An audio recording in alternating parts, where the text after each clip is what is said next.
स्वर्गीय पिता, प्रभु यीशु मसीह के नाम में आज के इस पवित्र दिन के लिए आपका धन्यवाद करते हैं। प्रभु जी, आज रोटी तोड़ने के लिए अपने दास के ऊपर अनुग्रह कर, प्याला उड़ेलने के लिए तेरी कृपा दे प्रभु जी। और जो लोग इस पे भाग लेने वाले हैं उन सभी को प्रभु जी तेरा जीवन मिले और अंतिम दिन में सब तेरे राज्य में तेरे राज्य में दिखाई दे। ऐसे हम तुझसे मिल करके दुआ करते हैं। प्रभु, वचन जो देहधारी हुआ उस वचन को भेजकर हमसे बातें कर, जो हमारे बीच में निवास किया उस वचन के द्वारा बातें कर। जो वचन जीवन है, जो वचन आत्मा है, जो वचन हमारे अंदर बोया जाता है, जो फल लाता है, ऐसा वचन हमारे हृदय में बो और हमें आशीष करे। इबादत तुझे ही मिले प्रभु यीशु मसीह के नाम में, आमीन। आइए हम लोग प्रभु वचन के वचनों से आज प्रचार करेंगे। पहले कुरिन्थी 11वें अध्याय उसके 23 वचन से हम लोग प्रचार करेंगे। और उसमें कुछ हम जब भी कुछ वचन को देखते हैं तो उसके अंदर से बहुत सारी चीजें हम बाहर लाते हैं। आइए पढ़िए। क्योंकि यह बात मुझे प्रभु से पहुंची और मैंने तुम्हें भी पहुंचा दी कि प्रभु यीशु ने जिस रात को पकड़वाया गया रोटी ली और धन्यवाद करके उसे तोड़ी और कहा, यह मेरी देह है जो तुम्हारे लिए। सबसे पहली चीज है कि ये प्रकाशन, प्रभु भोजन का प्रकाशन जो पौलुस को कलीसियाओं के लिए मिला था, वो प्रकाशन उसने कोई कॉलेज में नहीं सीखा था, किसी पास्टर के हाथ रखने से नहीं आया हुआ था। ये सीधा ये बात प्रभु से उसको मिली थी। किससे मिली थी?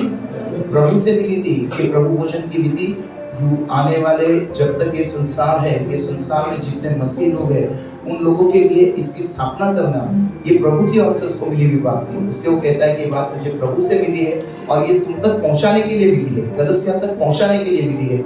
और वो बात क्या है कि जिस रात को प्रभु यीशु मसीह पकड़वाए गए, हर एक व्यक्ति को ये जानना चाहिए यीशु मसीह के बारे में। जिस रात को प्रभु यीशु मसीह पकड़वाए गए, उस रात के उन्होंने क्या किया था? उस रात में बहुत सारी घटनाएं हुई थी। उस रात में बहुत सारी घटनाएं हुई थी और हर एक घटना का बाइबल में जिक्र है और उसका हम विश्लेषण करें, उसका हम विवरण करें। और जैसे हमें अनंत जीवन में जाना है तो हमने देखा है कि अनंत जीवन में जानने के लिए हमें प्रभु यीशु मसीह को जानना होगा, हाँ या नहीं? यीशु मसीह को जानना होगा, न कि यीशु मसीह के बारे में जानना होगा। यीशु मसीह कहाँ से आए थे? स्वर्ग से आए ना। यीशु ने कहा कि मैं पिता की ओर से भेजा गया हूँ, परमेश्वर ने मुझे भेजा है। क्यों भेजा है? ताकि जगत के लोगों के पापों को क्षमा करे, जगत के लोगों के पापों के लिए अपने आप को बलिदान करे। ठीक है, यीशु मसीह ने पौलुस को एक प्रकाशन दिया और पौलुस कहता है कि बात मुझे प्रभु से मिली है और मैं आपको भी दे देता हूँ। और वो बात ये है कि जिस रात यीशु मसीह पकड़वाए गए, उन्होंने रोटी ली। क्या लिया? रोटी ली। और उस रोटी को तोड़कर उसने क्या कहा? ये मेरा देह है, ये मेरी देह है। अब सुनिएगा, हम देह के ऊपर ही कुछ प्रचार करने वाले। ये मेरी देह है। रोटी यीशु मसीह की देह है। कौन सी रोटी यीशु मसीह की देह है? मालूम है? सब रोटी जो आप खाते हैं वो यीशु मसीह की देह नहीं है। एक विशेष प्रकार का समय होता है, वो रोटी खाना, वो यीशु मसीह की देह की तुलना में है। वो यीशु मसीह की देह नहीं है, वो यीशु मसीह की देह के बराबर है। जैसे कई चीजों का हम तुलनात्मक प्रचार करते हैं, कई चीजों की तुलना करते हैं दूसरी चीजों से, वैसे यीशु मसीह ने उस रोटी की तुलना अपने शरीर से की, जो रोटी को उसने तोड़ा था। और रोटी तोड़ने के समय में कहा, ये मेरी देह है जो तुम्हारे लिए है। अच्छा, तुम्हारे लिए फिर आगे मेरे स्मरण के लिए यही किया करो। यही तो मैं आपको बताना चाहता हूँ कि खास करके मेरा जो प्रचार है उसके एक मकसद है कि जो लोग केवल और केवल ये सोचते हैं कि हम प्रभु भोजन लेने के लिए लेकर ही स्वर्ग चले जाएंगे, उनके लिए, क्योंकि मैंने अक्खे ये प्रचार में कभी भी स्वर्ग का जिक्र सुना नहीं है और न तो मैंने इसके लिए हम अनंत जीवन में जाएंगे ये भी नहीं है। ये केवल और केवल यीशु मसीह को स्मरण करवाने के लिए, क्योंकि चर्च में यीशु मसीह को लोग भूल जाते हैं। बाकी सब प्रचार सभी को अच्छे लगते हैं, यीशु मसीह के दुख उठाने का, यीशु मसीह के क्रूस के ऊपर कुर्बान होने का, और उस क्रूस से हमें क्या मिलेगा, उस क्रूस पर यीशु मसीह की कुर्बानी से हमें क्या मिलेगा, या हमें उस यीशु मसीह के पीछे कैसे चलना है, ये जानना लोगों को दिलचस्पी नहीं होती है। बाकी सब चीजों में लोगों को दिलचस्पी है। इसलिए प्रभु ने कहा कि मेरे स्मरण के लिए यही याद करो। जब ये रोटी खाते हैं तो हम यीशु मसीह को याद करते हैं। ओके, चलिए पढ़ते हैं। इसी रीति से उसने बियारी के पीछे कटोरा भी लिया और कहा यह कटोरा मेरे लहू में नहीं वाचा है। यह कटोरा यीशु मसीह के लहू में नहीं वाचा है। अच्छा, एक नई वाचा है और एक दूसरी पुरानी वाचा है। वाचा का मतलब आपको मालूम है? वाचा का मतलब है एग्रीमेंट। क्या है? एग्रीमेंट। और एग्रीमेंट में दो व्यक्ति होते हैं और दोनों व्यक्ति सहमत होते हैं तभी एक एग्रीमेंट होता है। और उसमें कुछ प्रतिज्ञाएं होती है, उसमें कुछ प्रतिज्ञा है और उसमें कुछ आज्ञाएं भी है। आज्ञाओं का पालन करना है और उसके बाद में प्रतिज्ञाओं का फल हमें मिलने वाला है। और हम लोग देखते हैं कि परमेश्वर ने नूह से बोला कि मैं तेरे साथ वाचा बांधूंगा, मैं तेरे साथ वाचा बांधता हूँ। मेरे ख्याल से उत्पत्ति 6:13 को देखते हैं। उत्पत्ति 6:13, मैं तेरे साथ एक वाचा बांधता हूँ।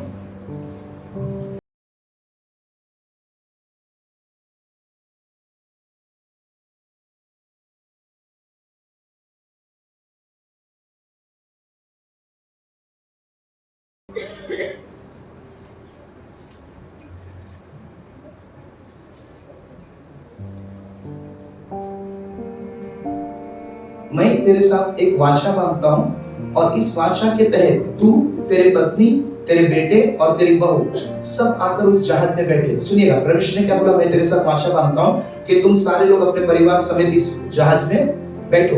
और उसके बाद में उसको क्या कहा मालूम है? परमेश्वर की प्रतिज्ञा ये है कि वो आने वाले नाश होने से उन्हें बचाएंगे। जो जल प्रलय के द्वारा परमेश्वर ने देखा कि पाप पृथ्वी पर बहुत बढ़ गया है और जल प्रलय के द्वारा ये पृथ्वी को नाश करना है, इसमें की सारी वस्तुएं नाश करनी, क्योंकि मनुष्य के मन में पाप समा गया, मनुष्य के मन में सब बुराई समा गई और मनुष्य जो कुछ सोचता है वो बिल्कुल बुरा सोचता है। तो परमेश्वर ने इस दुनिया को बचाने के लिए सोचा और सोचने के समय में परमेश्वर ने बोला कि जो कोई भी मेरी आज्ञा मानेगा वही बचेगा। तो परमेश्वर ने बोला कि नोहा को बताया कि जहाज बनाओ और जब तू जहाज बनाए तो सभी लोगों से कहते जाना कि परमेश्वर इस पृथ्वी को जल प्रलय से नाश करेंगे। तो जो लोग भी उस जल प्रलय से बचना चाहते, मरना नहीं चाहते, उस जहाज में आकर बैठे। और जब जहाज तैयार हो गया एक लंबे समय के बाद में, तो उसमें कोई भी बैठने के लिए आया नहीं। तो परमेश्वर ने बोला कि चलो, कोई भी मेरी वाचा के ऊपर यानी मेरी एग्रीमेंट के ऊपर भरोसा नहीं कर रहा है कि मैं उनको बचाऊंगा। अब तूने भरोसा किया है और तूने भरोसा करके जहाज भी बनाया है, तूने विश्वास किया, विश्वास का काम भी किया है। तो अब एक काम कर, तू उस जहाज में आ, तेरे पत्नी उसमें आने दो, तेरे बेटे आने दो, तेरे बहू आने दो। कितना है वो? हाँ, पढ़िए थोड़ा सा। परंतु तेरे संग मैं वाचा बांधता हूँ, तेरे संग मैं वाचा बांधता हूँ, इसलिए तू अपने पुत्रों, हाँ, स्त्री और बहुओं समेत, हाँ, जहाज में प्रवेश करना और सब जीवित प्राणियों में से। अब देखिए, आज्ञा भी है, प्रतिज्ञा है कि मैं तुझे बचाऊंगा जहाज में बैठकर, लेकिन आज्ञा क्या है? सब जीवित प्राणियों में से, और सब जीवित प्राणियों में से, हाँ, तो एक ही जाति के दो, हाँ, अर्थात एक नर और एक मादा जहाज में लेकर जाकर, हाँ, अपने साथ जीवित रखना। हालेलुया। यानी तू ही बचना मत। इंसानों ने तो नहीं सुनी मेरी बात को, इंसानों ने तो विश्वास नहीं किया मेरी बात पर, इंसानों को तो नाश होना है। लेकिन इतने सारे पशु पक्षी प्राणी है, इनमें से एक एक जोड़ी, क्योंकि वो तो मनुष्य की भाषा नहीं समझने वाले हैं, तो उनमें से एक एक जोड़ी क्या करना? अपने साथ उस जहाज में तू ले जाना और उनको भी जीवित रखना। सोचिए कितनी पशु पक्षी प्राणियों की जातियां परमेश्वर ने बचाई उस समय में।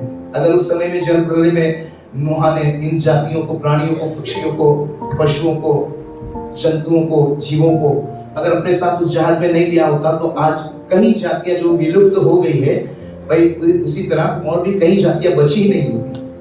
तो परमेश्वर का धन्यवाद हो, परमेश्वर हमारी, आपकी और सृष्टि की बचाने की वाचा हमसे बांधते हैं। Praise the Lord. ये वाचा नूह के परिवार के लिए थी।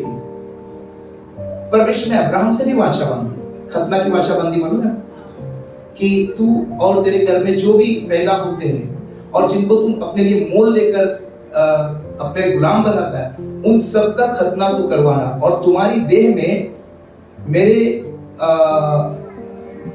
ये निशानी होगी, तुम्हारे शरीर में मेरी ये निशानी होगी, खतना, ये मेरी निशानी होगी तुम्हारे देह में।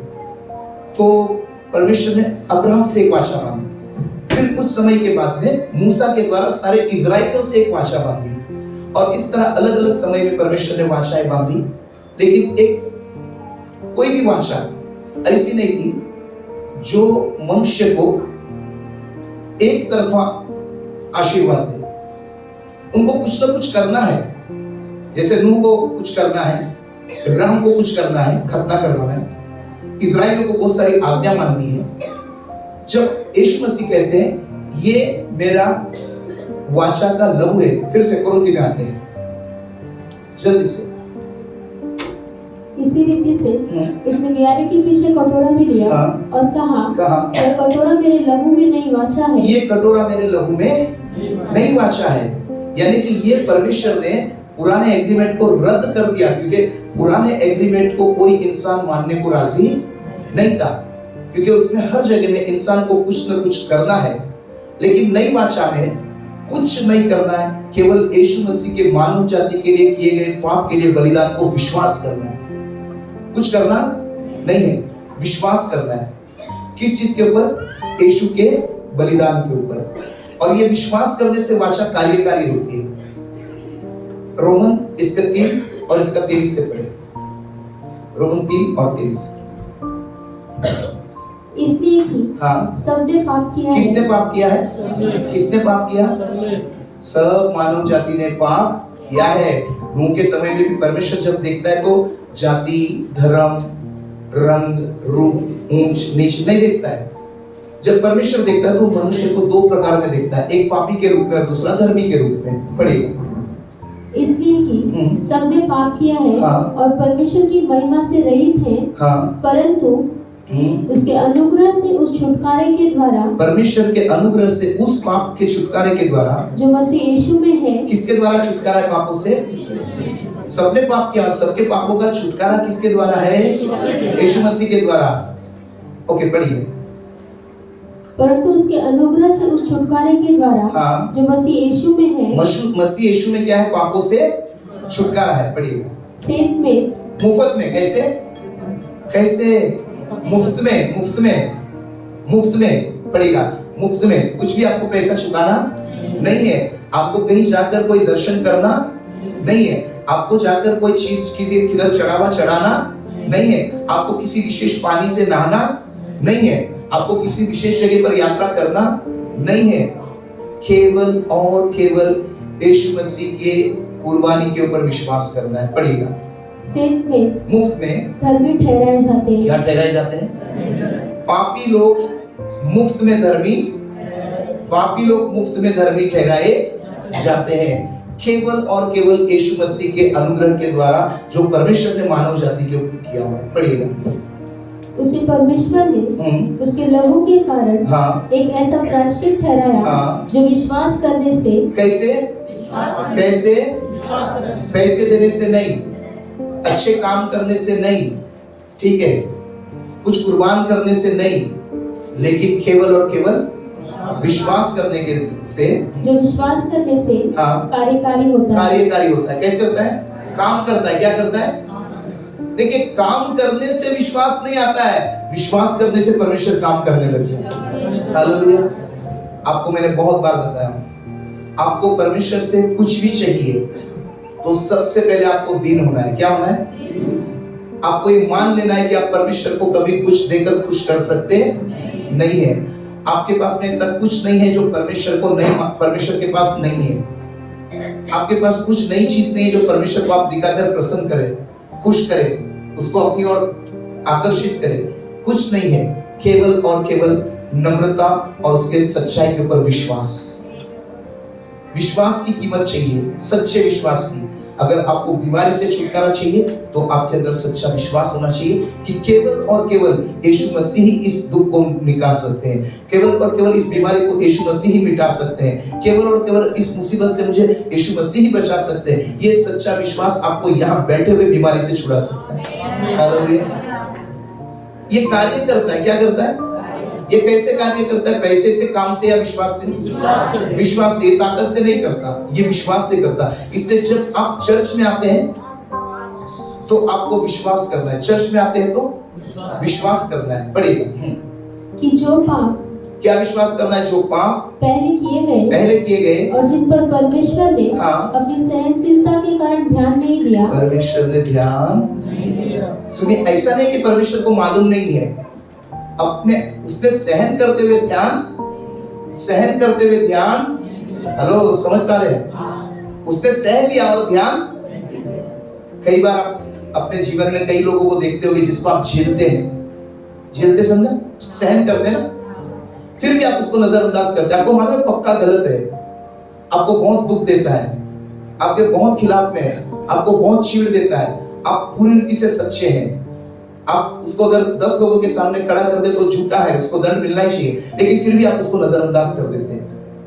आप और हम पाप के लिए दंड पाने वाले थे, नाश होने वाले थे, मिटने वाले थे, लेकिन परमेश्वर ने हमें सहन कर लिया, हमें झेल लिया। प्रेज़ द लॉर्ड, हमें सह लिया और हमारे पापों की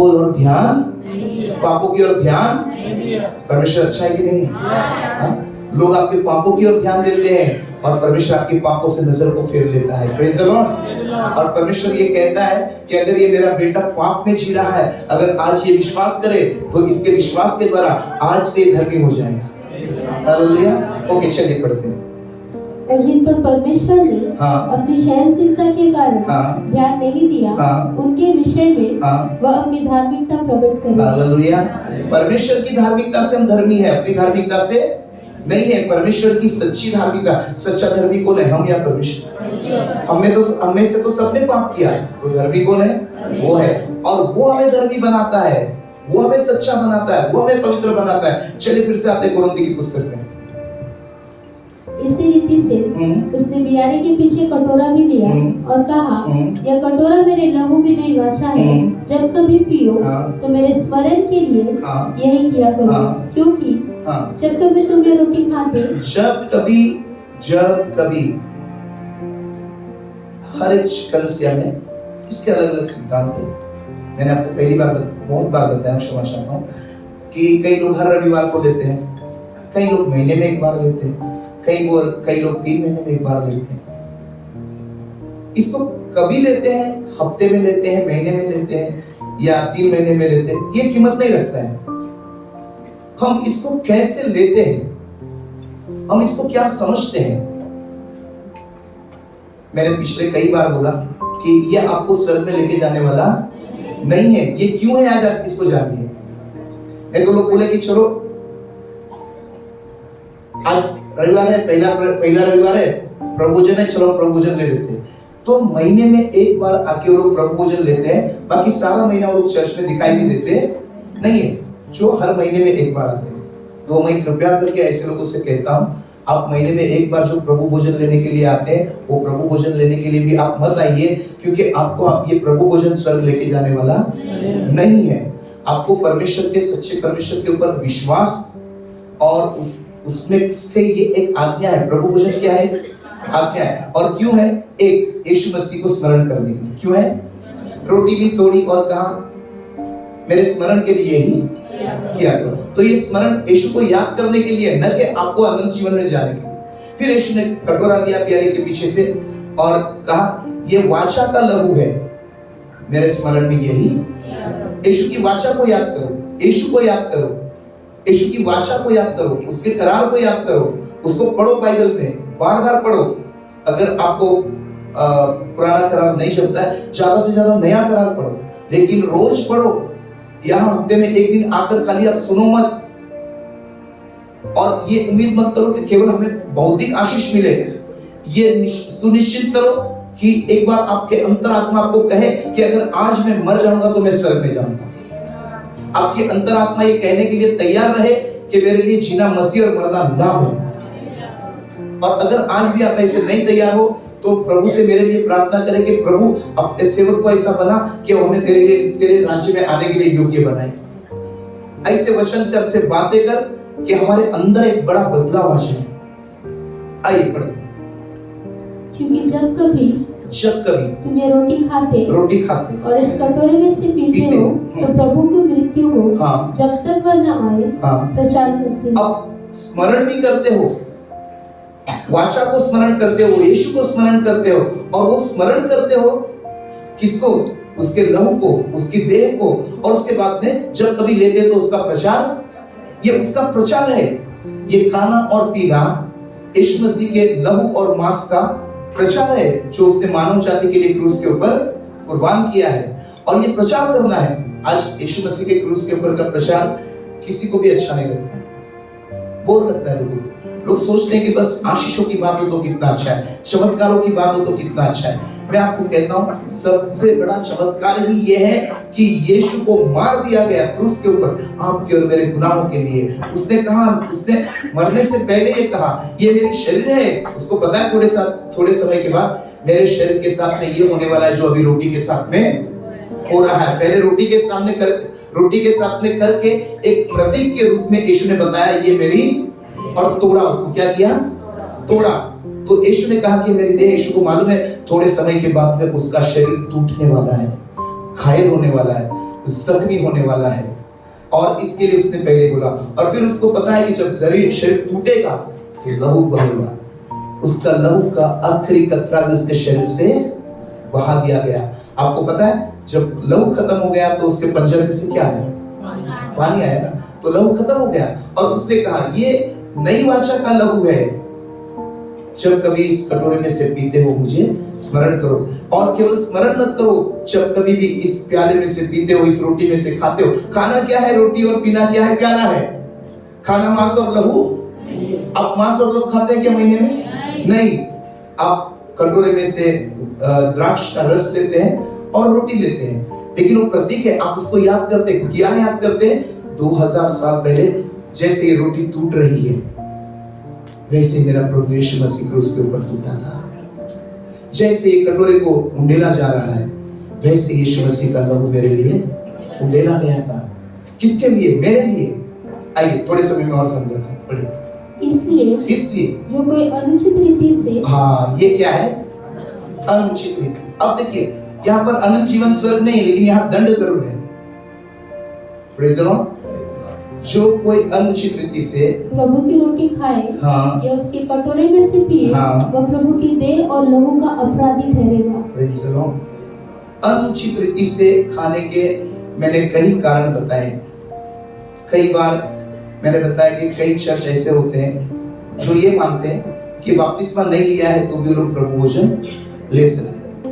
ये रीत नहीं है, क्योंकि सबसे पहली बात है, बाइबल में लिखा है कि तुम में से हर एक व्यक्ति अपनी अपनी पापों की क्षमा के लिए बपतिस्मा ले, यीशु मसीह के नाम में बपतिस्मा ले। तो बपतिस्मा लिया हुआ व्यक्ति ही प्रभु भोजन ले सकता है, क्योंकि उसके पाप क्षमा हुए हैं, क्योंकि उसने मसीह के शरीर के टूटने के बारे में जाना है, मसीह की देह को पहचाना है, मसीह की वाचा को उसने सुना है, समझा है और ग्रहण करके उसके ऊपर विश्वास किया है। तो विश्वास नहीं करना या प्रभु भोजन मेरे जीवन में, मेरे शरीर में चंगाई लाएगा, या बपतिस्मा नहीं लेकर इसमें रहना, एक तो ये है। दूसरा कि प्रभु भोजन खाने का कोई उद्देश्य दूसरा हो, जबकि प्रभु भोजन एक उद्देश्य से है कि उसको जो अनंत जीवन में जाने वाले हैं वो लोग उसको लेंगे, यीशु मसीह को पहचानने वाले लोग उसको लेंगे, यीशु मसीह को ग्रहण किए हुए लोग उसको लेंगे। ये सबके लिए नहीं है। इसलिए कोई भी व्यक्ति जो यहाँ, कई बार हम लोग देखते हैं कई लोगों का ध्यान नहीं होता है, तो कोई ऐसे व्यक्ति होते हैं जो नए नए चर्च में आए हैं और उनको लगता है कि ये सब लोग लेते हैं तो मैं भी ले लूं, शायद मेरा कुछ भला हो जाए। ये भला होने के लिए नहीं है, ये यीशु मसीह के मृत्यु का प्रचार करने के लिए, ये यीशु मसीह को स्मरण करने के लिए, ये उसकी वाचा को याद करने के लिए जो उसने आपसे और हमसे की है। उसकी वाचा क्या है? जो मुझ पर विश्वास करेगा उसे अनंत जीवन मिलेगा। ये उसकी वाचा है। ठीक है, ओके, चलिए पढ़ते हैं। इसलिए मनुष्य अपने आप को जांच ले। क्या करे? क्या करना चाहिए? जांचना चाहिए कि मेरे, देखिए कभी कभी यहाँ पाप को जांचना नहीं है। हमको मालूम है हम में से कोई धर्मी नहीं है, ठीक है। आपको अगर पाप याद आते हैं आप अपने आप को जांचिए, माफी मांगिए, किसी के विरोध में कुछ है तो माफी मांगिए, वो सारी बातें ठीक है। लेकिन आप अपने अंदर टटोलिए कि इसको लेने का आपका उद्देश्य क्या है, आपको लेने का इसका मकसद क्या है, आप इसको कौन से नजरिए से देखते हैं। कई बार मैंने बताया वैसे अखा महीना हम लोग कुछ भी करें, कैसे भी रहे, और चलो क्योंकि मैंने बपतिस्मा लिया ये लेकर मैं स्वर्ग चला जाऊंगा, तो मैं आपको आपके प्रचार में स्वर्ग या आनंद जीवन इसमें नहीं है बता दूंगा। इसको जानिए, ये यीशु को याद करना है, वाचा को स्मरण करना है, इसको लेने के द्वारा यीशु मसीह के मृत्यु का प्रचार करना है।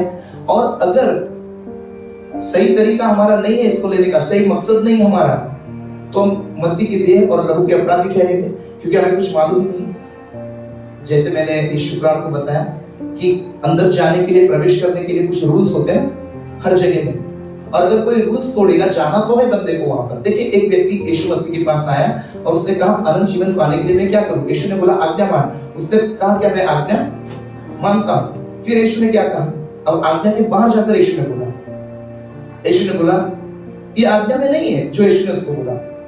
यीशु ने बोला अपना माल बेच दे, गरीबों को पैसे बांट दे, और मैं तुझे स्वर्ग में धन दूंगा। वो व्यक्ति रुका क्या? नहीं, वो चला गया। अनंत जीवन तो चाहिए, लेकिन उसको यीशु जो कहता है वो करना नहीं है।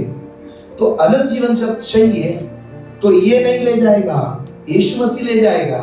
और उसने ये कहा है करने के लिए, इसलिए हम ये करते हैं, तो ये आज्ञा मानते हैं।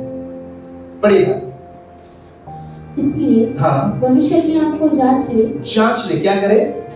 जांच लेके हम प्रभु की बातों में चलते हैं, प्रभु की बातों को मानते हैं, प्रभु पर विश्वास करते हैं। पढ़िए और इसी रीति से हाँ, इस रोटी में से खाए हाँ, और इस कटोरे में से पिए। ऊपर की सारी बातें आपको याद है किस रीति से इसमें से खाना है? एक तो इसको खाते समय यीशु मसीह को स्मरण करना है। क्या करना है? इस विधि में यीशु मसीह को स्मरण करना है। दूसरा, यीशु मसीह के लहू को, जब यीशु मसीह के लहू जो बहाया गया है उसको भी हमने याद करना है। यीशु मसीह के शरीर को भी हमने याद। देखिए यीशु मसीह के शरीर के बारे में कोई जानते ही नहीं। मैं थोड़े समय में शरीर के बारे में आऊंगा। पढ़िए। क्योंकि हाँ, जो खाते पीते समय हाँ, प्रभु की देह को न पहचाने। अब यहाँ पर आया पॉइंट। शरीर यीशु मसीह की देह है ना जो टूटी, हाँ या नहीं? रोटी क्या यीशु मसीह की देह है। अब उस देह को जानने के बगैर, हाँ, क्योंकि जो खाते पीते समय हाँ, प्रभु की देह को न प्रभु पहचाने, यीशु मसीह की देह को न पहचाने, वह इस खाने और पीने से हाँ, अपने ऊपर दंड लाता है। ये स्वर्ग में जाएगा या दंड लाएगा? ये खा पी के स्वर्ग जाएगा या दंड लाएगा? हाँ? अब वो बोले कि अखा महीना नहीं गया यार, चलो बपतिस्मा लिया इसलिए खाते हैं स्वर्ग जाएंगे। ये खा के स्वर्ग जाएगा या दंड पाएगा? क्योंकि उसने कुछ भी जाना नहीं। चर्च में आता है, 10 साल से आए, 20 साल से आए, मसीह की देह को जाना नहीं। आज उसकी देह के बारे में कुछ चर्चा करेंगे। पढ़ेगा। क्योंकि जो खाते पीते समय प्रभु की देह को न पहचाने, हाँ, वह इस खाने और पीने से हाँ, अपने ऊपर दंड लाता है। हाँ, इसी कारण दंड क्या है ये भी सुन लीजिए। इसी कारण तुम्हें बहुत से निर्बल। सबसे पहले दंड के रूप में क्या आता है? शरीर में कमजोरी आती है। क्या आता है? शरीर कमजोर होता है, मन कमजोर होता है, चारों ओर की स्थिति कमजोर होने लग जाती है, और कमजोर चीज भर भरा करके गिरती के नहीं गिरती है। मैंने कभी भी इस तरह प्रचार नहीं किया। मैं सोचता था कि लोगों में डर आएगा उससे, लेकिन अब मुझे लगता है कि डर आना जरूरी है, क्योंकि अगर प्रभु का भय इनके अंदर सच्चा नहीं होगा तो ये अपनी मनमानी करेंगे। हाँ या नहीं? तो सबसे पहले आपको कमजोर कर दिया जाएगा।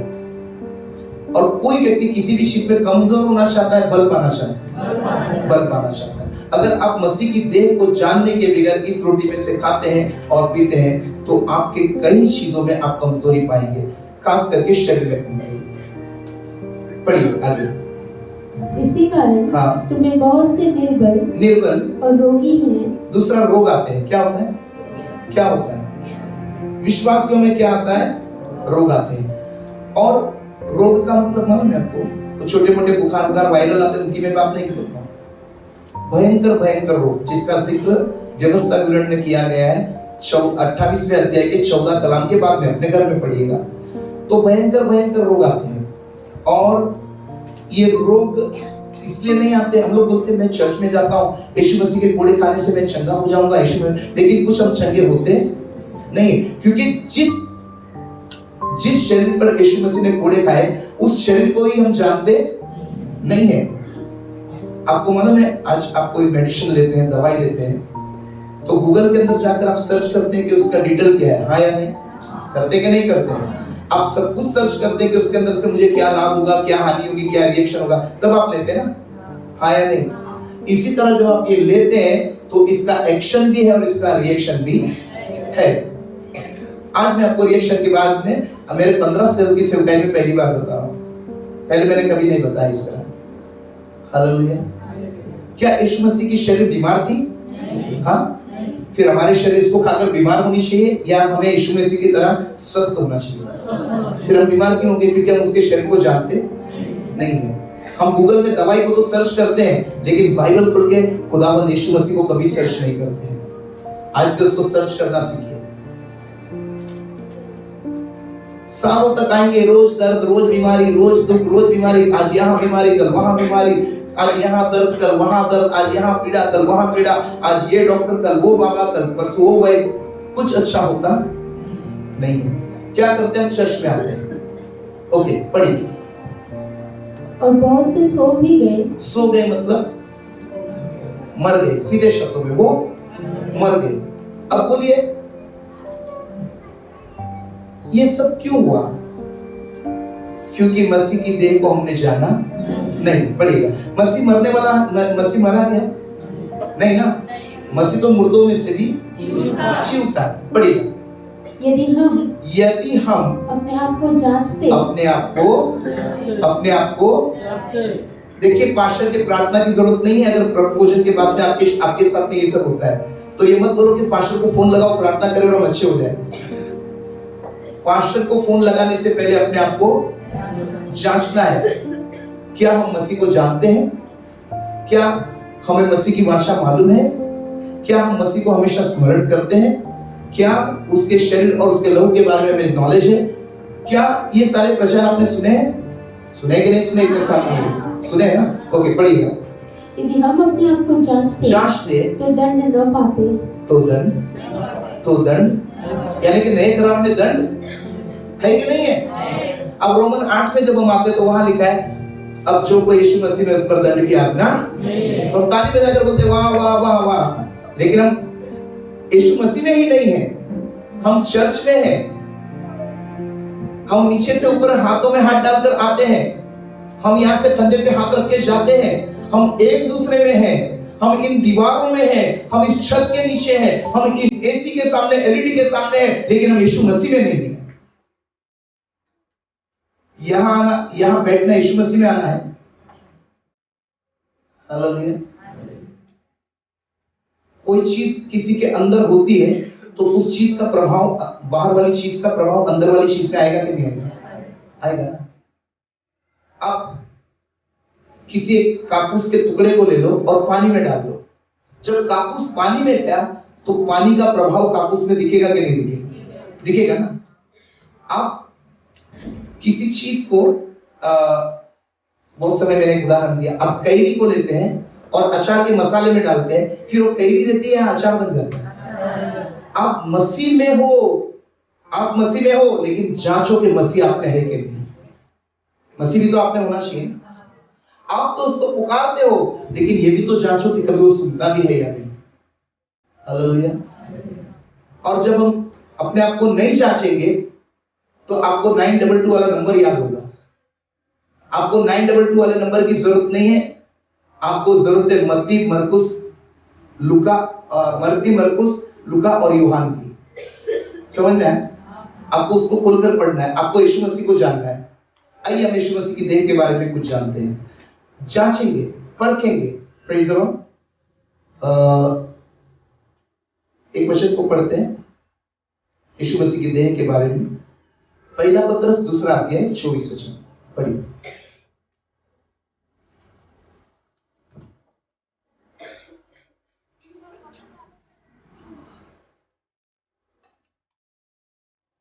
वह आप ही, यीशु मसीह आप ही हमारे पापों को अपनी देह पर लिए हुए क्रूस पर चढ़ गया। सुनिए उसकी देह के बारे में। यीशु मसीह बाइबल में लिखा है वचन देहधारी हुआ, हाँ या नहीं? वचन देहधारी हुआ और यीशु कहता है कि ये रोटी मेरी देह है, तो ये वचन हुआ कि नहीं हुआ यीशु का? रोटी यीशु का वचन हुआ कि नहीं हुआ? और अब यीशु मसीह की देह को जानते हैं कि वचन देहधारी हुआ। अब वो जब देहधारी हुआ तो उसने अपने देह से पाप किए? पाप किए? कुछ लोगों को लगता है कि पाप किए। जिन लोगों को लगता है पाप किए वो जोर से चिल्लाकर कहे हालेलुया और यहां से चले जाए।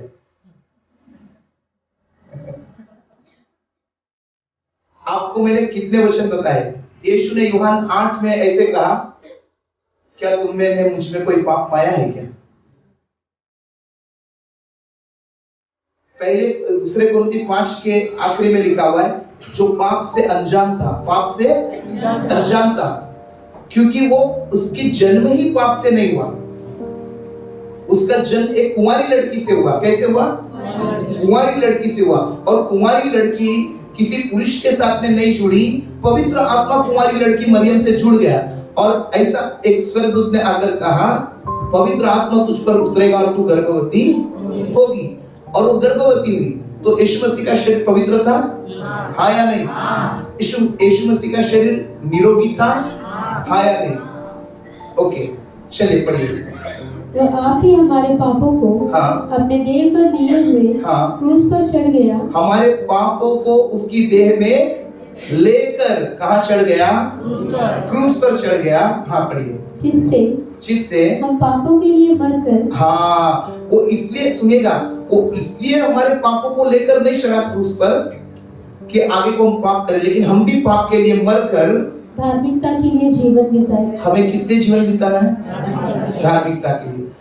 उसने अपने धर्मी शरीर में, पवित्र शरीर में पाप उठाया, अधर्म उठाया। किसका? मेरा और आपका। पाप का दंड उठाया। कौन उठाने वाला था वो दंड? हम और आप उठाने वाले थे। उसने उठाया दंड, उसने उठाए पाप। उसका शरीर पाप उठाने जैसा था क्या? उसने कोई पाप किया क्या? नहीं। तो उसके अंदर हमारे पाप दिए गए। रोमन 8 में लिखा है, उसके शरीर में हमारे पाप डाले गए। हमारे पाप कहाँ डाले गए? यीशु मसीह के शरीर में, पवित्र शरीर में हमारे पाप डाले गए। क्यों डाले गए?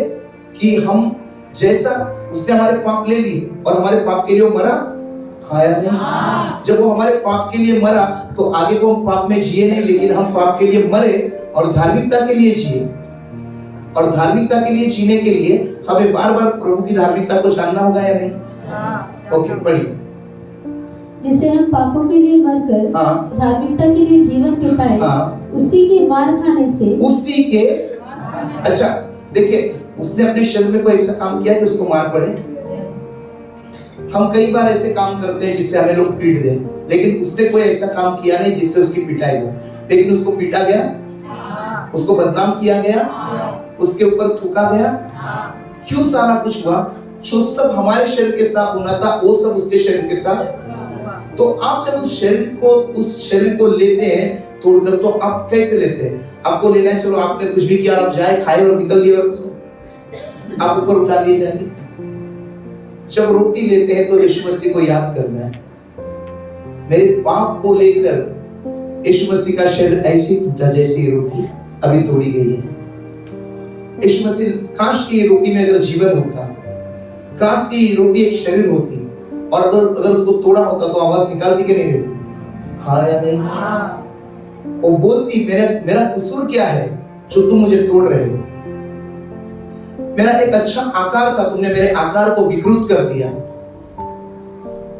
मेरा एक अच्छा शरीर था, तुमने उसके टुकड़े कर दिए। तुम्हें हक नहीं है। लेकिन यीशु के साथ में ये हुआ, उसके शरीर के साथ में। हमारे पाप के लिए उसका शरीर तोड़ा गया। Praise the Lord. आइए एक जगह में और भी हम लोग पढ़ते हैं, इब्रानियों इसका 10 का 10 पढ़े। 10 का 10, पहले 10 का 5 पढ़े, फिर 10 का 10 पढ़े। 10 का 5। हाँ, वह जगत में आते समय कहता है, सुनिए, यीशु मसीह जगत में आते समय, जगत में आकर नहीं और स्वर्ग में भी नहीं, रास्ते में आते समय वो कहता है, क्या कहता है? सुनिए, बलिदान और भेंट हाँ तूने न चाहा, हाँ पर मेरे लिए हाँ एक देह तैयार की। हाँ होम बलियों और पाप बलियों से हाँ तू प्रसन्न नहीं हुआ। तब मैंने कहा, हाँ देख, मैं आ गया हूँ। पवित्र शास्त्र में मेरे विषय में लिखा हुआ है, हाँ। ताकि हे परमेश्वर तेरी इच्छा पूरी करूँ। तेरी इच्छा पूरी करूँ। ऊपर तो वो कहता है, ये कितना वचन है? ओके, 10वां वचन पढ़िए। उसी इच्छा से हाँ, हम यीशु मसीह की देह के एक ही बार बलिदान चढ़ाए जाने के द्वारा। सुनिए, यीशु मसीह की देह को जानना है तभी उसमें खाना है ना। तो यीशु मसीह की देह कितने बार बलिदान हुई? क्या यीशु मसीह बलिदान करने वाली चीज थी? नहीं। फिर भी वो बलिदान हुआ। बलिदान किसको किया जाता है? मालूम है? जानवरों को किया जाता है ना। हाँ या नहीं? मुर्गा, बकरा, भेड़ जो है उसको बलिदान किया जाता है। यहाँ एक इंसान बलिदान हो रहा है, एक इंसान का शरीर बलिदान हो रहा है, और उसका कारण है मेरे और आपके गुनाह, मेरे और आपके पाप, जिसके लिए बलिदान हो रहा है। पड़ेगा एक ही बार उसके बलिदान के द्वारा। उसी इच्छा से हम यीशु मसीह की देह के एक ही बार बलिदान चढ़ाए जाने के द्वारा पवित्र किए गए हैं। हालेलुया। ये उसकी देह की, उसके देह के बलिदान की मेहरबानी है कि हम पवित्र किए गए हैं। हालेलुया। ये हमने कमाई हुई पवित्रता नहीं है, ये किसी जल के स्नान से पवित्रता आई नहीं है, ये कोई विशेष स्थान के दर्शन करके पवित्रता आई नहीं है, ये दान पुण्य करने के बाद में भी पवित्रता आई नहीं है, ये अच्छे शुभ्र वस्त्र पहनकर या बड़ी बड़ी किसी चीजों की मालाएं पहनकर पवित्रता आई नहीं है। क्योंकि ये बाहरी पवित्रता नहीं है, ये भीतरी पवित्रता है, ये यीशु मसीह की पवित्रता है। क्योंकि वो पवित्र था लेकिन वो पापी बन गया हमारे लिए, ताकि हमें पवित्र कर दे।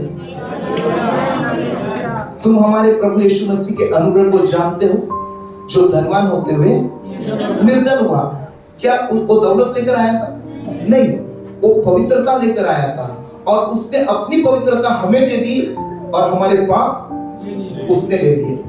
उसने हमारे अधर्म अपने ऊपर ले लिए और अपनी धार्मिकता हमें दे दी। उसने हमारे पाप, हमारे श्राप अपने शरीर में ले लिए, अपनी देह में हमारे श्रापों को ले लिया, और वो जो आशीर्वाद लेकर आया था वो हमें आशीर्वाद दे दिए। उसने पापी होकर परमेश्वर से अलग हो गया और हम पापियों को परमेश्वर से जोड़ दिया। हालेलुया। ये उसके शरीर में अगर आता नहीं तो ये वो कर सकता नहीं था। इसलिए वो कहता है कि तूने अपने पिता से कहता है, हे परमेश्वर पिता, तूने मेरे लिए एक शरीर तैयार किया और ये अच्छा किया, क्योंकि अगर बिना शरीर नहीं है तो मैं यहाँ आ सकता नहीं और इनके लिए कुछ कर नहीं सकता हूँ। हालेलुया। और उसके लिए वो शरीर धारण करके आया ताकि वो अपने शरीर के एक ही बार बलिदान करे। एक ही बार वो जन्म लेना था, यीशु मसीह का जन्म एक ही बार होना था। यीशु मसीह की मृत्यु, यीशु मसीह का पुनरुत्थान एक ही बार होना था। यीशु मसीह एक ही बार बलिदान होने थे, और उसके एक ही बार के बलिदान के द्वारा हम पवित्र हो गए हैं। Praise the Lord. ये उसकी शरीर है। ये क्या है? उसका शरीर है जो पवित्र था। हमारा पवित्र शरीर चढ़ाया, हमारा अपवित्र शरीर के लिए अपना पवित्र शरीर चढ़ा दिया। और जब हम ये खाते हैं तो ये पवित्र है। क्या है? ये पवित्र है। ये उसकी देह है, ये उसका लहू है, ये उसका जीवन है जो हमारे अंदर जाता है। ये जो हमारे अंदर जाता है। ओके, पढ़िएगा। उसी इच्छा से हम यीशु मसीह की देह की एक ही बार बलिदान चढ़ाए जाने के द्वारा पवित्र किए गए हैं। हर एक याजक। ओके, ठीक है, चलिए और एक जगह पर पढ़ते हैं और समाप्त करेंगे। हम लोग आते हैं इब्रानियों की पुस्तक 13 अध्याय और इसका 10 वचन से। 13 का 10। सुनिए, इस पर थोड़ा सा हम लोग ज्यादा एक्सप्लेन करेंगे। हो सकता है इसमें थोड़ा सा हम लोग और ज्यादा ढूंढेंगे और इसके बाद में हम लोग समाप्त करेंगे। हमारी एक ऐसी वेदी है जिस पर से खाने का अधिकार उन लोगों को नहीं जो तंबू की सेवा करते हैं। ये 13 है इब्रानियों 13 का 10 है, 11 पढ़े। क्योंकि जिन पशुओं का लहू महायाजक, सुनिए, महायाजक पाप बलि के लिए पवित्र स्थान में ले जाते हैं, उनकी देह लहू कहाँ ले जाता है? याजक पुराने करार में पवित्र स्थान में लहू लेके जाता है। लहू में जीवन है ना, हाँ या नहीं? ले व्यवस्था 17-11 पढ़ना नहीं, मैं बताता हूँ। वहां लिखा हुआ है शरीर का प्राण लहू में। तो पुराने समय में क्या होता था? मनुष्य के पापों के लिए शरीर बलिदान किए जाते थे, लेकिन पशुओं के शरीर, बछड़ों के शरीर हो, बकरों के शरीर हो, भेड़ों के शरीर हो, ये शरीर बलिदान किए जाते हैं। और इन बलिदानों से परमेश्वर प्रसन्न नहीं हुआ, ऐसा भी हमने 10वें अध्याय में पढ़ा कि तू भेड़ों और बकरों के लहू से प्रसन्न नहीं हुआ और इसलिए तूने मेरे लिए एक देह तैयार की। क्योंकि भेड़ बकरे जो भी है वो सामान्य रीति से जैसे सब पैदा होते हैं वैसे वो पैदा होते हैं। ये जरूरी था कि हमारे और पाप के लिए सनातन शब्द बहुत बार सुनते हैं। सनातन आत्मा, सनातन लहू, सनातन परमेश्वर। ये सनातन परमेश्वर ने, सुनिए, सनातन परमेश्वर ने इस धरती पर मनुष्य रूप में अवतार लिया, और क्योंकि उसने कुंवारी के द्वारा जन्म लिया, उसके अंदर मनुष्य का लहू नहीं था, उसके अंदर सनातन लहू था। कैसा लहू था? सनातन लहू था। और उसके अंदर परमेश्वर का लहू था। किसका लहू था? प्रकाशित वाक्य 20 प्रेरितों के काम 20:28 में लिखा है परमेश्वर का लहू। उसके अंदर किसका लहू था? मनुष्य का नहीं था। यानी परमेश्वर का लहू सनातन लहू है, और सनातन लहू उसने हमारे लिए बहाया। Praise the Lord. क्योंकि भेड़ बकरी का लहू सनातन नहीं है, मनुष्य का लहू सनातन नहीं है, क्योंकि मनुष्य सनातन नहीं है, लेकिन परमेश्वर की आत्मा सनातन है।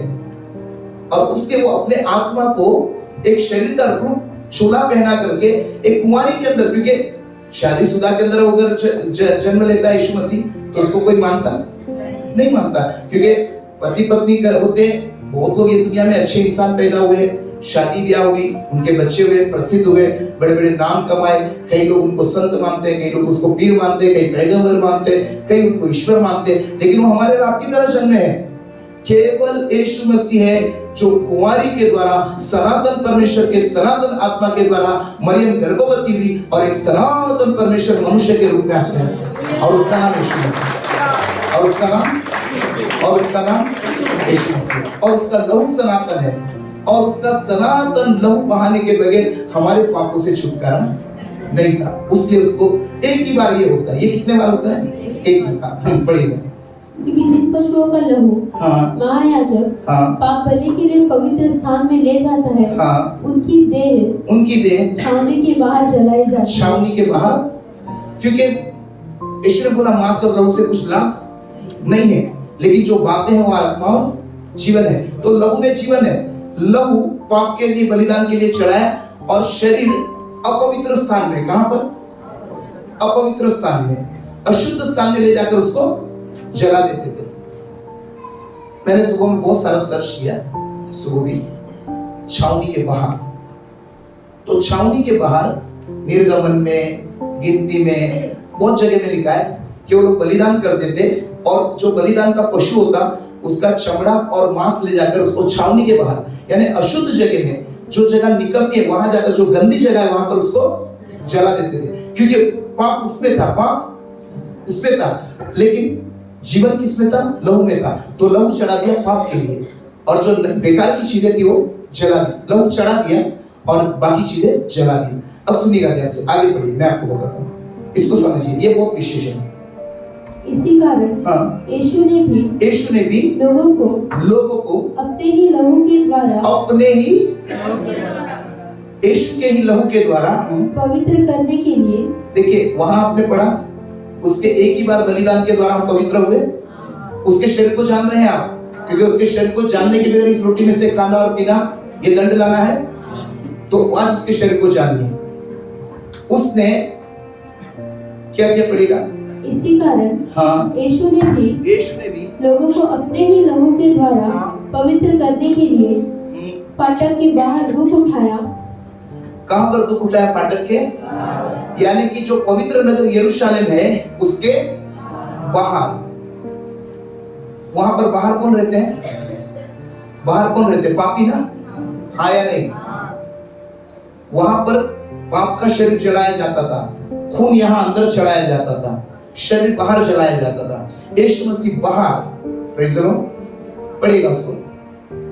इसी कारण यीशु ने भी लोगों को अपने ही लहू के द्वारा पवित्र करने के लिए फाटक के बाहर दुख उठाया। इसलिए आओ उसकी निंदा। ओके, सुनिए, यीशु मसीह ने भी बाहर, ठीक है, हमने वहां क्या पढ़ा था? छावनी के बाहर। किसके बाहर? छावनी के बाहर। पुराने इजराइली लोग जब यरूशलेम बनाया नहीं था तो उनके लिए छावनी थी, लेकिन जब यरूशलेम आधुनिक नगर बन गया तो उसके अंदर यरूशलेम मंदिर था। और ठीक ध्यान से सुनिए, पुराने करार में कोढ़ी लोग जैसे छावनी से बाहर निकाल दिए जाते थे। कोढ़ी लोग छावनी से बाहर निकाल, क्योंकि वो अशुद्ध है। कैसे वो अशुद्ध है? तो क्या होता था? अशुद्ध लोगों को बाहर रखते थे। इसी प्रकार पापी है उसके बाहर है छावनी से। फिर याजक जो होते थे, उस समय के जो याजक होते थे, उनको क्या करना पड़ता था? कोढ़ी को याजक के पास आना पड़ता था। कोढ़ी व्यक्ति जो अशुद्ध है वो याजक के पास आता। फिर याजक क्या करता? उसको छावनी में नहीं रखता। ध्यान से सुनिए, याजक को कोढ़ी के लिए चढ़ावा चढ़ाना पड़ता था। याजक कोढ़ी के लिए चढ़ावा चढ़ाता या उसके लिए कुछ धार्मिक अनुष्ठान करता जिससे कोढ़ी शुद्ध हो जाए। और फिर कोढ़ी शुद्ध करने से पहले याजक क्या करता? उसको वो अशुद्ध स्थान में ले जाता था, छावनी के बाहर। छावनी के बाहर ले व्यवस्था इसका 13 का 46 निकाल के रखिए, मैं बताता हूँ। छावनी के बाहर लेके जाता। क्यों लेके जाता? क्योंकि पवित्र स्थान में कोढ़ी व्यक्ति को कोई जगह नहीं है। कोढ़ी व्यक्ति अशुद्ध है और उसकी अशुद्धता से वो दूसरे को भी अशुद्ध कर देगा, वो दूसरे में भी वो रोग फैलेगा, तो उसको बाहर लेके जाते हैं। अब उसको जब वो बाहर लेके जाता है याजक, तो दूर ले जाकर अशुद्ध जगह पे उसके लिए धार्मिक अनुष्ठान करता है 7 दिन तक। कितने दिन? इसके बाद में 7 दिन के बाद में वो शुद्ध होता है, फिर वो अंदर लाया जाता है। पढ़िएगा उसको। जितने दिन तक वो व्याधि उसमें रहे, वो व्याधि यानी कि वो बीमारी कोढ़ उसमें रहे, उतने दिन तक वो अशुद्ध रहेगा। कैसा रहेगा? और अशुद्ध को छावनी के अंदर रखेगा या बाहर रखेगा? बाहर, अपवित्र स्थान में। हाँ, पढ़िए। और वह अशुद्ध ठहरा रहे, इसलिए वह अकेला रहा करे। कैसा रहा करे? सुनिए, हम लोग अशुद्ध थे या शुद्ध थे? पहले अशुद्ध थे ना, हम पापी थे ना। हम परमेश्वर के पवित्र मंदिर से अलग थे। इब्रानियों 10 के 19 में लिखा है, एक ही बार यीशु मसीह के लहू चढ़ाए जाने के द्वारा उसने हमारे लिए परमेश्वर के पास जाने का जीवित रास्ता तैयार कर दिया। Hallelujah, hallelujah. वो अशुद्ध थे कोढ़ी, और फिर क्या किया जाता था? उसके लिए अनुष्ठान किया जाता था, उसके लिए एक विधि की जाती थी। यीशु मसीह ने मेरे और पाप के लिए एक विधि की, एक महायाजक होकर वो हमें छावनी से बाहर मिला। कहां मिला? बाहर। वो याजक है। याजक कहां रहना चाहिए? इसको शाम को मुझे लगता है कि पहले जो प्रचार किया उससे ज्यादा शाम को इसके ऊपर फोकस करूंगा। याजक पवित्र स्थान में रहना चाहिए, लेकिन याजक आ गया एक अशुद्ध व्यक्ति कोढ़ी के साथ में, कोढ़ी के स्थान में। कहां गया? कोढ़ी के स्थान में, और उसने उसका कोढ़ के लिए उपचार किया। हमारे पाप के लिए यीशु मसीह नगर के बाहर गया, यरूशलेम जो पवित्र नगर है उसके बाहर गया, और हमारे लिए उसने वहां पर अपना बलिदान किया। आप समझ पा रहे? वो अशुद्ध जगह है, वो पापियों के लिए है, इसलिए लिखा है वो पापियों में गिना गया। यीशु मसीह पापियों में गिना गया। क्या उसने पाप किया था? उसके शरीर में कोई पाप था?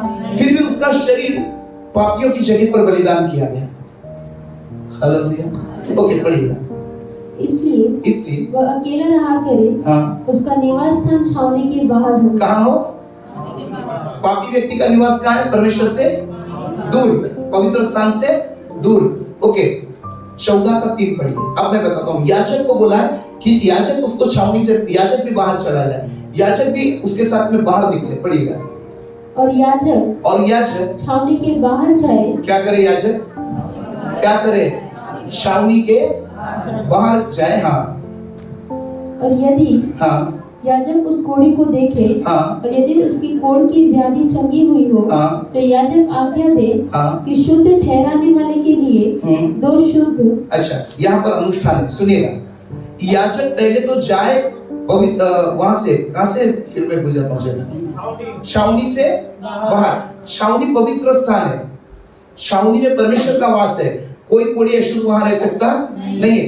लेकिन अगर कोई कोढ़ी बाहर है तो याजक को छावनी से बाहर जाना है।